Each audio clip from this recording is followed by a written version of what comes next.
जय हिंद मित्रों। आज हम पढ़ेंगे बायोलॉजी का एक बहुत ही महत्वपूर्ण टॉपिक स्केलेटन। इसको हम लोग इंग्लिश में स्केलेटन कहते हैं और हिंदी में कंकाल कहते हैं। अंग्रेजी में कहते हैं स्केलेटन और हिंदी में क्या कहते हैं तो कंकाल कहते हैं। अब कंकाल का काम क्या होता है, कंकाल क्या करता है? तो हमारे शरीर में पहले नंबर पे ढांचा प्रदान करता है। अगर हमारे शरीर में कंकाल नहीं रहेगा, हम अगर बिना कंकाल के रहेंगे तो हमारा हाथ मुंह पैर जो पैर है ये कुछ भी नहीं बनेगा, क्योंकि इन्हीं की बदौलत यानी कंकाल की ही बदौलत ये सब हमारा ढांचा तैयार होता है। हमारा जो हाथ है तो हाथ दिखाई देता है, मुंह है तो मुंह दिखाई देता है, नाक है तो नाक दिखाई देता है। लेकिन सब चीज का ढांचा कौन तैयार करता है तो कंकाल ही तैयार करता है। ये पहला हुआ। अब दूसरा इसका काम क्या होता है तो यह रक्षा करता है। तो किसकी रक्षा करता है तो वैसे अंग जो बहुत ही नाजुक होते हैं, जिन्हें हल्का चोट पड़ने पर ही वह खराब हो सकते हैं, तो उन वैसे नाजुक अंगों की यह रक्षा करता है। अगर यह नहीं रहेगा तो अगर आपकी छाती में पसली है, मान लीजिए अगर यह पसली है तो आपको कोई एक मुक्का इस तरह मारता है तो आपको कुछ नहीं दिक्कत होता है। लेकिन अगर यही पसली अगर नहीं रहेगा तो यहाँ पर हार्ट है, अगर आपको हार्ट यहाँ पर कोई ऐसे मार देता है तो अगर पसली के बगैर हार्ट पर डायरेक्ट लगता है तो क्या होता है, हार्ट आपका काम करना बंद कर देगा। तो इसलिए कंकाल का रहना काफी जरूरी है। तो पहला काम क्या करता है, ढांचा प्रदान करता है। दूसरा काम क्या करता है, रक्षा करता है। तो ये तो दो काम हो गया इसका, एक ढांचा प्रदान करना, दूसरा हमारे शरीर की रक्षा करना। अब आगे हम पढ़ते हैं। तो टाइप ऑफ स्केलेटन यानी कि कंकाल के प्रकार। कंकाल कितने प्रकार के होते हैं? तो कंकाल होता है दो प्रकार का। एक होता है बाह्य कंकाल और दूसरा होता है आंतरिक कंकाल। बाह्य कंकाल को क्या कहते हैं तो एक्सो स्केलेटन कहते हैं और आंतरिक कंकाल को कहते हैं इंडो स्केलेटन। यानी कि एक होता है बाह्य कंकाल, दूसरा क्या होता है आंतरिक कंकाल। अब हम बात करेंगे कि बाह्य कंकाल किन जीवों में पाया जाता है और अंतः कंकाल यानी कि आंतरिक कंकाल किन जीवों में पाया जाता है।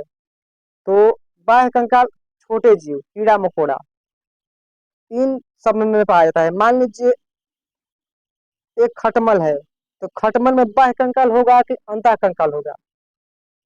तो उसमें होता है बाह्य कंकाल, क्योंकि उसके ऊपर ही कंकाल रहता है, अंदर सिर्फ मांस रहता है, अंदर कुछ नहीं रहेगा। ऊपर क्या रहेगा, इसका कंकाल रहेगा।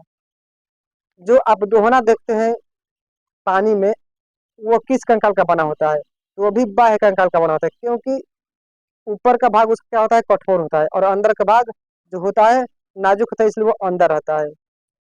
जो शंख बजाया जाता है या शंख रहता है, वो क्या होता है तो उसमें भी एक तरह का जीव रहता है, लेकिन जीव के नष्ट होने के बाद वो क्या एक शंख में बदल जाता है, तो भी वो क्या हुआ, बाह्य कंकाल हुआ।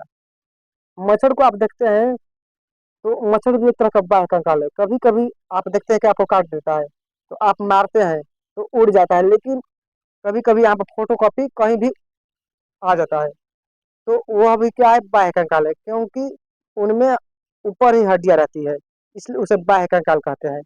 अब हम बात करेंगे आंतरिक कंकाल वाले जीव। आंतरिक कंकाल वाले जीव कौन कौन होते हैं?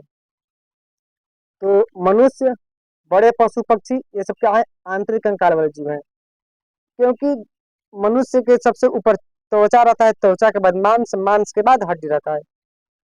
तो जैसे गाय हो गई, गाय के ऊपर क्या रहता है, पहले चमड़ा रहता है, इनका स्किन रहता है, उसके बाद मांस रहता है, उसके बाद हड्डी आता है। जो आप चिकन खाते हैं, उस चिकन में भी क्या रहता है, पहले मांस, पहले चमड़ा, फिर मांस, उसके बाद आपको हड्डी मिलेगा।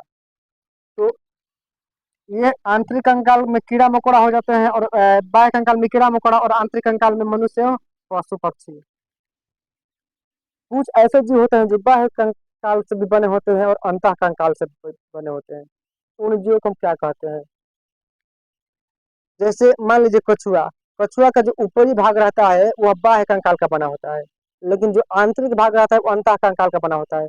कछुआ का मुंह और पैर जो बना रहता है वह आंतरिक कंकाल का बना होता है, जबकि ऊपरी भाग बाह्य कंकाल का बना होता है। इसलिए कछुआ क्या करता है कि कछुआ किसी को आहट उसको सुनाई देती है तो वह सारा अंग अपने बाह्य कंकाल के अंदर घुसा लेता है, लेके रख लेता है, जिससे आप उसको अगर पीटिएगा तो उसको कोई प्रभाव नहीं पड़ेगा, क्योंकि वह बाह्य कंकाल उसका काफी मजबूत होता है। तो कछुआ होता है कि बाह्य तथा अंतः कंकाल दोनों उसमें पाया जाता है। अब हम बात करेंगे मानव हड्डी यानी ह्यूमन बोन, मानव हड्डी के बारे में।